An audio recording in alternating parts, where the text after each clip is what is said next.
आज की बात अपनी बात, बात बात में बात। आज की बात में आज गुरु पूर्णिमा है। गुरु पूर्णिमा क्यों मनाई जाती है? गुरु पूर्णिमा भगवान वेद व्यास जी का जन्म उत्सव है, इसलिए गुरु पूर्णिमा मनाई जाती है। वेद व्यास जी कौन हुए? वेद व्यास जी हुए जिन्होंने 18 पुराण लिखे, जिन्होंने ये संस्कृति और सभ्यता हमको दी, सनातन और संस्कृति हमको दी। वो हमारा जो है वेद पुराण के आधार पर हम चलते हैं। वेद व्यास जी पराशर जी के सुपुत्र हुए। झील के उस पार, मैं आपको छोटी सी कथा सुनाना चाहता हूँ, 1 मिनट की। झील के उस पार, ये जब यहाँ पानी पानी था, उस वक्त मत्स्यगंधा, आपने शायद नाम सुना होगा। झील के उस पार किश्ती में जाना चाहते थे पराशर जी, लेकिन किश्ती को ले जाने वाले भील थे। उन भीलों में भील की पुत्री मत्स्यगंधा थी। मत्स्यगंधा ने पराशर जी को झील के उस पार ले जाने का जो वायदा किया, जब वो उस पार पराशर जी को ले गए तो उनका एक वैवाहिक जीवन शुरू हुआ। मत्स्यगंधा के साथ वैवाहिक जीवन प्रारंभ हुआ। उससे उनके एक संतान हुई, जिन्हें वेद व्यास भी कहते हैं।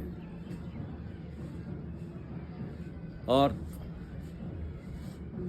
वेद व्यास जी के एक पुत्र हुए शुकदेव जी, जिन्होंने 12 साल में गर्भ में रह कर के ही वेदों को पढ़ा, पुराणों को पढ़ा।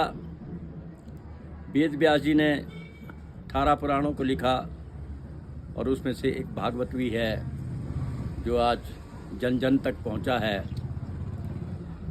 ये वेद व्यास जी की रचना है। इस रचना को हम शिरोधार्य करते हुए आगे बढ़ते हैं। श्री कृष्ण लीलाएं इसमें हैं, और ये हमें प्रेरणा देते हैं, संस्कार देते हैं। आहार और विचार पर जो है विचार करने के लिए कहते हैं। यानी हमें जीवन जीने की कला जो है ये भागवत देते हैं। तब से लेकर के गुरु परंपरा शुरू हुई है। गुरु परंपरा, वेद व्यास जी जिन्होंने इतना बड़ा 18 पुराणों की रचना की और उन्हें गुरु मानने लगे सभी, वैसे ही गुरु परंपरा तब से शुरू हुई। और आज भी हम गुरु को मानते हैं। गुरु ब्रह्मा गुरु विष्णु गुरुदेवो महेश्वरा गुरु साक्षात परम ब्रह्म तस्मै श्री गुरुवे नमः। ध्यान मूलम गुरु मूर्ति, पूजा मूलम गुरु पदम, मंत्र मूलम गुरु वाक्यम, मोक्ष मूलम गुरु कृपा। यानी गुरु के कृपा के बगैर कुछ नहीं होता है। देखिए, इसमें भी कहा गया, गुरु गोविंद दो खड़े काके लागू पाए, बलिहारी गुरु आपने जिन गोविंद दियो बताए। यानी गुरु और गोविंद दोनों खड़े। आप गुरु को चाहेंगे या भगवान को चाहेंगे, तो सबसे पहले ये कहा गया है कि गुरु की पूजा सबसे पहले है, उसके बाद भगवान है। पहले जो है गुरु को ही मानना चाहिए, भगवान उसके बाद है। तो हमें गुरु की जो संरक्षण में चला जाता है, गुरु की शरण में जो चला जाता है, वो मनुष्य जो है मोक्ष को प्राप्त होता है। गुरु शब्द, इसकी व्याख्या ही बहुत बड़ी है। गुरु शब्द की व्याख्या बहुत बड़ी है। गु शब्द का अर्थ है अंधकार, रु शब्द का है दूर करना। यानी तमसोमा ज्योतिर्गम्य, कहने का मतलब कि हमारे अंदर जो अंधकार है उसको दूर करने वाले गुरु ही होते हैं।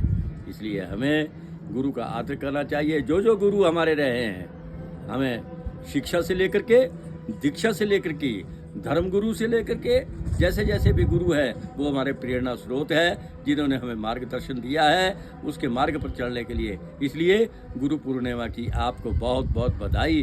बार बार ये आए और सुख समृद्धि लाए। धन्यवाद।